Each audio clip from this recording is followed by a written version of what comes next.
Saatnya berpetualangan, datang ke Taman Pelangi. Bersama teman-teman semua, yuk kita saling membantu. Aku punya tas berlari dengan si Joko. Bergegaslah ayo berpetualang. Saatnya rainbow. Assalamualaikum warahmatullahi wabarakatuh. Waalaikumsalam warahmatullahi wabarakatuh. Halo semuanya, selamat datang di podcast kita.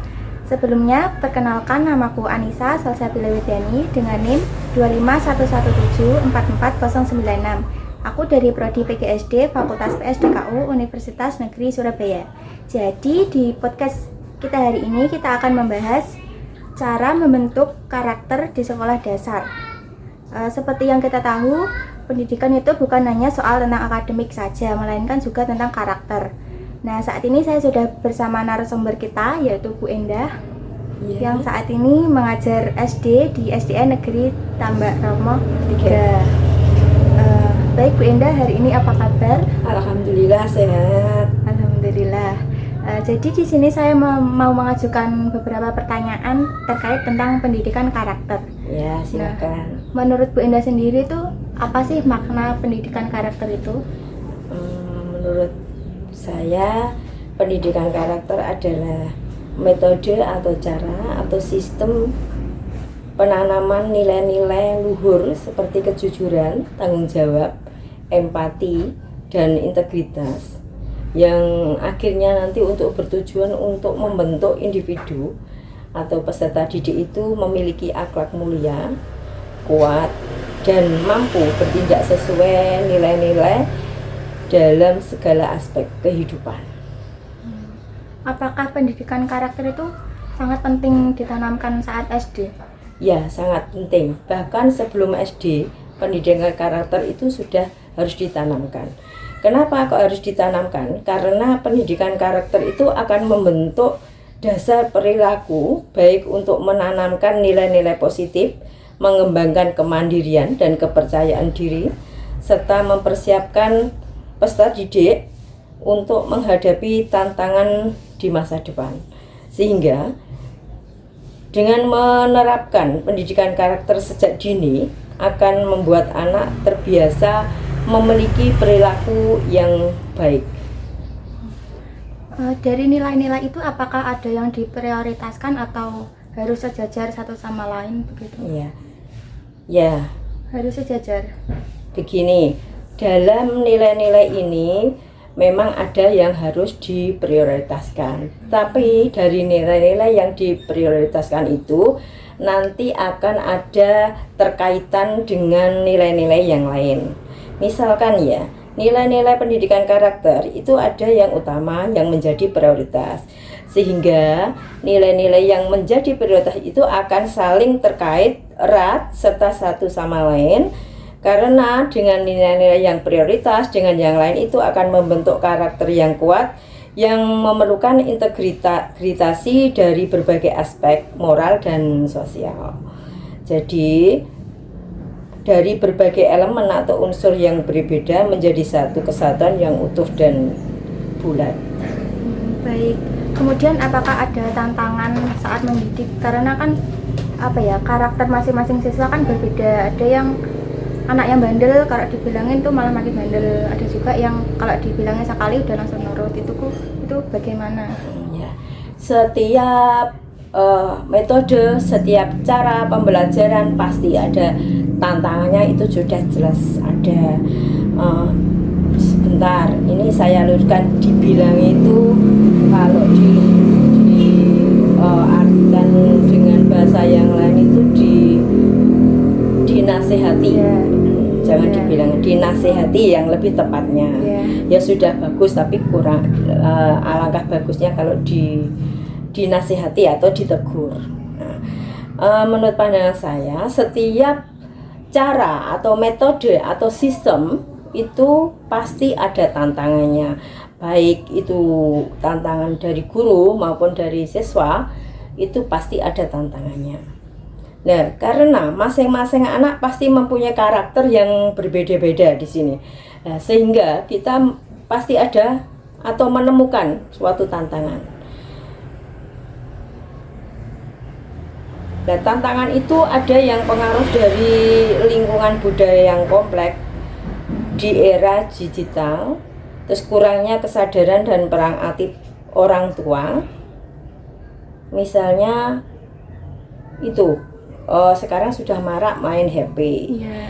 Anak-anak misalnya melihat contoh perundungan. Itu kalau anak yang tahu, oh perundungan ini berarti tidak boleh dilakukan di sekolah.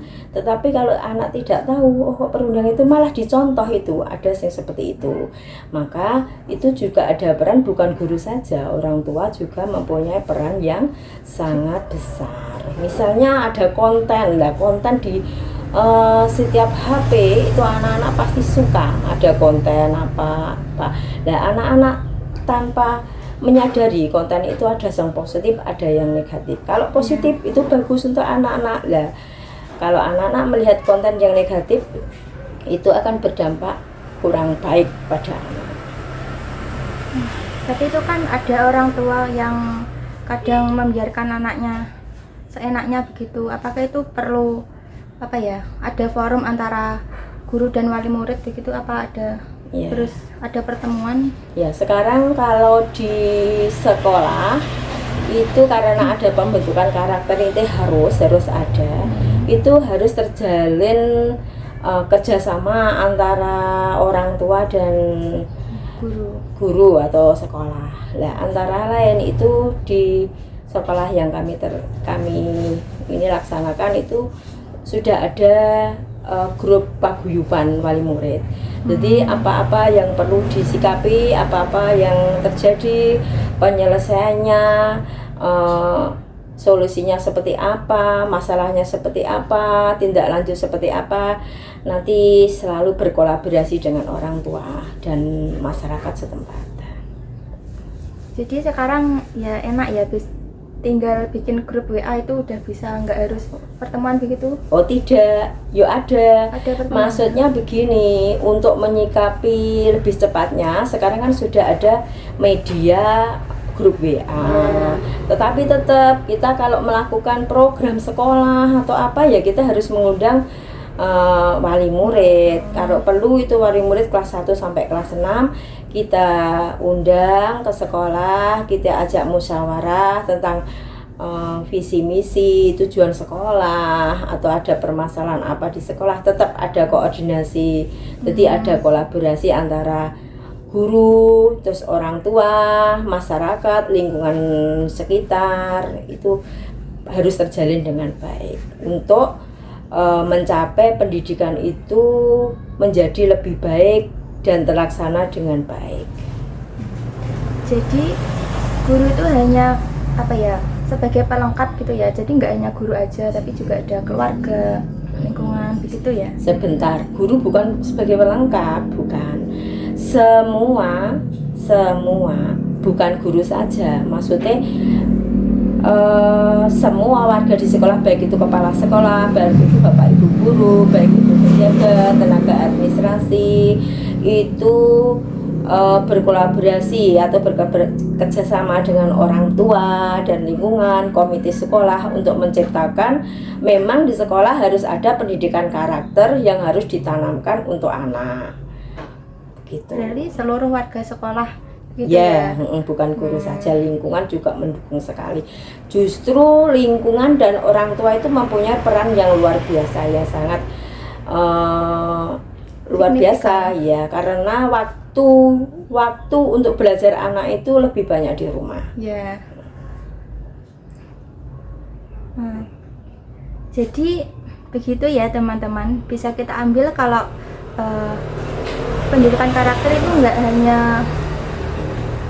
tugas guru, tetapi juga seluruh warga sekolah, keluarga dan juga lingkungan yang ada di masyarakat ya, itu baik, juga berpengaruh. Ya, betul. Jadi saya ucapkan terima kasih kepada Bu Endah ya, karena sudah mau menjadi narasumber, dan semoga video ini bisa bermanfaat untuk teman-teman semuanya yang menonton. Sampai jumpa lagi. Wassalamualaikum warahmatullahi wabarakatuh. Waalaikumsalam warahmatullahi wabarakatuh.